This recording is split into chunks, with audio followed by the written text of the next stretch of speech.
This week on CrunchWeek, we're talking about Elon Musk's big plans for Tesla, the breakdown of talks between Facebook and Waze, and Netflix's big release of Arrested Development.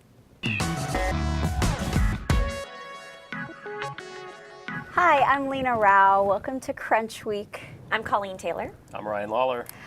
We had a big week, but I really want to talk about Elon Musk's appearance at All Things D's big conference down in the LA area. Ryan, you were on the ground there for the interview. Lots of announcements and just a great, honest interview. Yeah, Elon is just such a fantastic, dynamic individual just in general. But he talked a lot about the company's plans going forward, announced that they're going to triple the coverage area of their supercharger network. And the idea is the supercharger gets the electric cars charged faster than sort of the traditional plug-in route, which, you know, is essential for these cars that can only travel like limited distances, 250, 300 miles or whatever.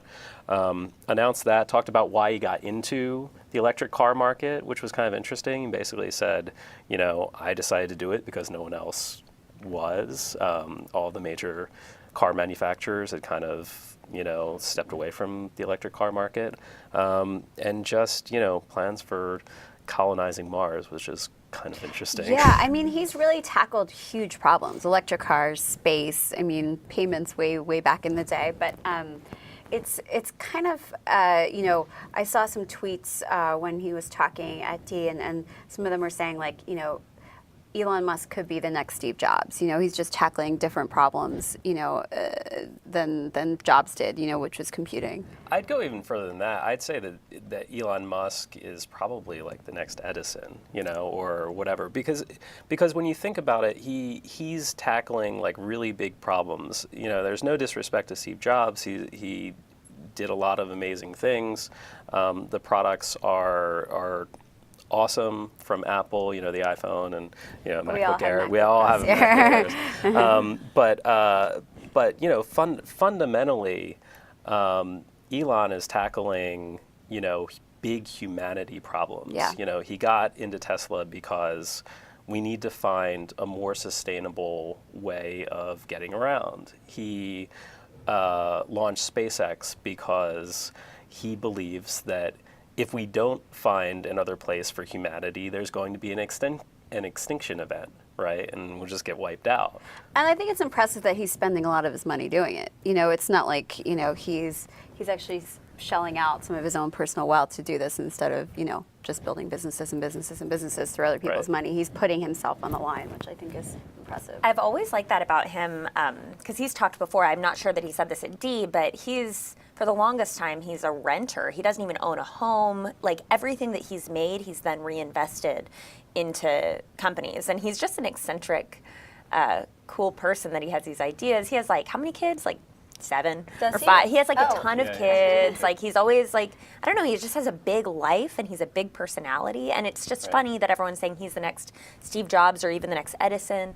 And the contrast there, I'd imagine, when you were at the D conference, because they actually did have other big people on stage, Sheryl Sandberg, Tim Cook, who's supposed to be the next Steve Jobs, but was super lackluster in talking on stage. It's cool that out of all the people that they had on stage, Elon Musk is the one who... Yeah, he was just incredibly candid. And, you know, when you go to a conference or an event like this, that's refreshing because, you know, like you said, Tim Cook didn't really say that much new, and, you know, Sheryl Sandberg didn't really say that much new. But he's really sort of out there, and he can kind of afford to be because, you know, basically he does own so much of these companies that he's backing that's part of it. And I think that he has sort of a bigger mission. You know, he said he didn't get into electric cars because he thought it was a big market opportunity. Basically, everybody thought it was incredibly stupid or even crazy, you know, to go after this thing. But felt that, you know, just from, you know, the perspective of humanity, this is something we have to figure out.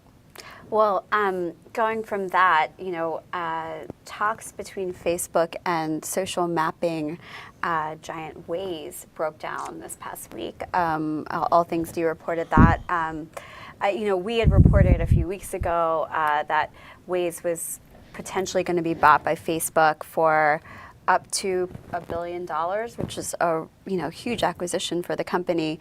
So surprising that the talks went south so quick, but there's like there's things that happened in between when the first reports came out and then the last report came out this past week that kind of contributed it to like some of those talks breaking down, which is mainly that like someone leaked that Google was also in the mix as well. Yeah, and we had reported on that. Our own, it's a European. Waze is based, I think, in Israel, and so this is a lot of our Europe reporters have been right on top of this whole thing, but.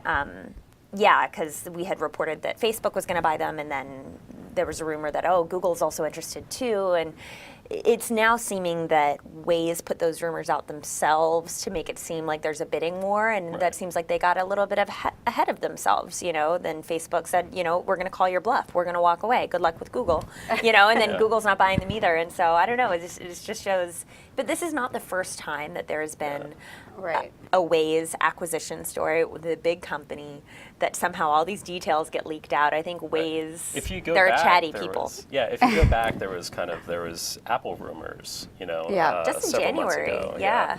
Yeah, and I think that really goes back to the point that it's really dangerous to negotiate in the press. Yeah. And I kind of feel like, I agree with you. I think they might have gotten ahead of themselves. I think that especially if they were leaking Google interest that wasn't there, that's a really, really dangerous game because all of these guys know each other, right?